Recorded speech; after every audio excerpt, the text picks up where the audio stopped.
expected, just from the fact that having never met them before, meet them before. So them just asking me questions, getting to know me as a person and as a player, and obviously they already did their background and they already know a lot about me. They just want to see where my head's at and see how I am face to face. It was great though. I got to learn a lot about them, and they got to learn a little bit more about me.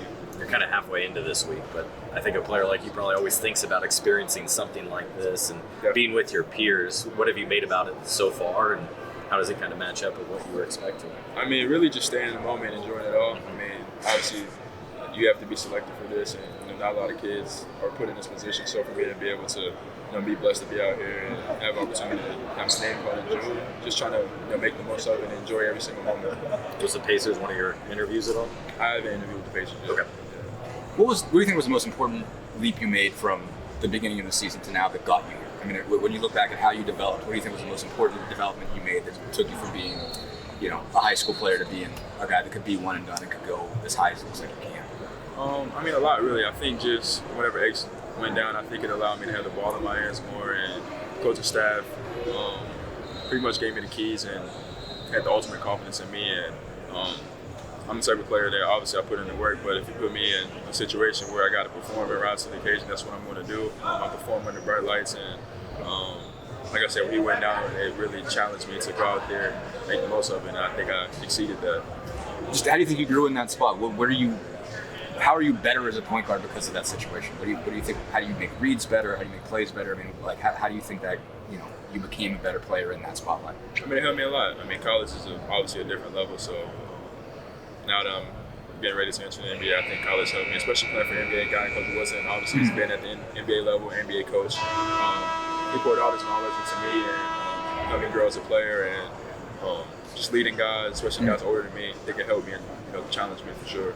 That's obviously his big sell when it comes to recruiting, is saying, I've been here before, I can tell you, how you can get there. What were the most important things that you got from him that he has because he was at the NBA level? What are some of the most important things that, when you look back at it, that helped you grow as a player? His advice. Being a point guard just instill the qualities that you need to have as far as being vocal, doing certain things. But I feel like for me, I was the type of guy that already had those qualities, so it wasn't too much that he had to tell me I needed to do. He just wanted me to be myself, and he allowed me to be myself, which allowed me to be successful. You training out in California, I assume? Yes, yep. And what guys are you with to go through this process? What's CAA? CAA, it's me, Jordan Hawkins, Jet Howard, Dylan Mitchell, Hami Akez, Julian Phillips, Logan Johnson. So we have it's probably one of the best groups that they probably had as far as a talent and a competitive standpoint. We're always going at it, competing, pushing each other, and that's doing the pre-draft process. That's kind of what you want. You want to get better, and iron sharpens iron.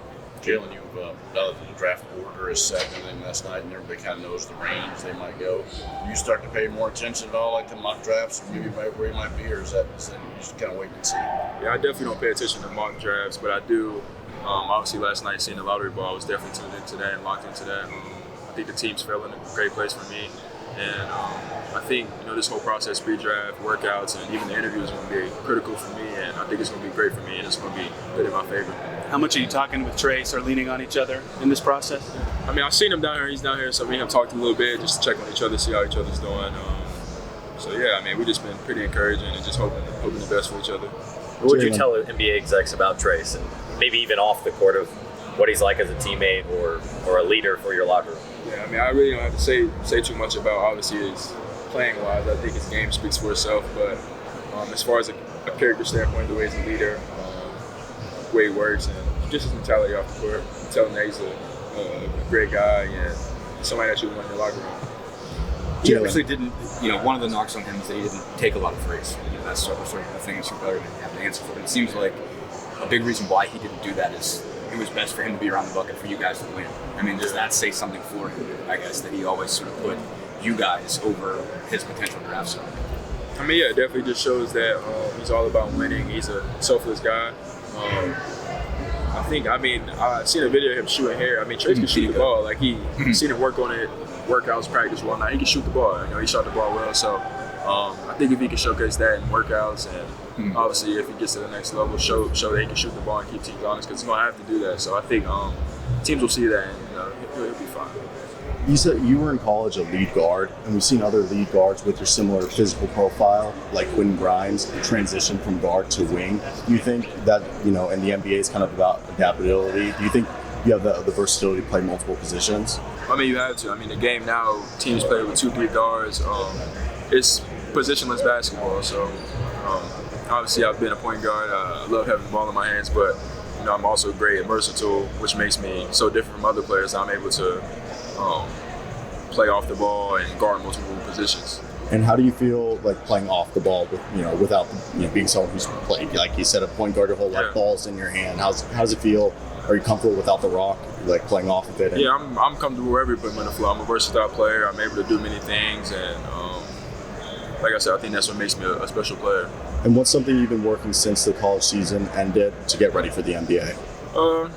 Everything really, just expanding my range, and I think that was a big question for me. Can I shoot or whatnot? So just working on my shot, not working on my shot, getting more reps up and extending my range. Thanks, man. Great one. Thank you. Big fan of yours. Thank you.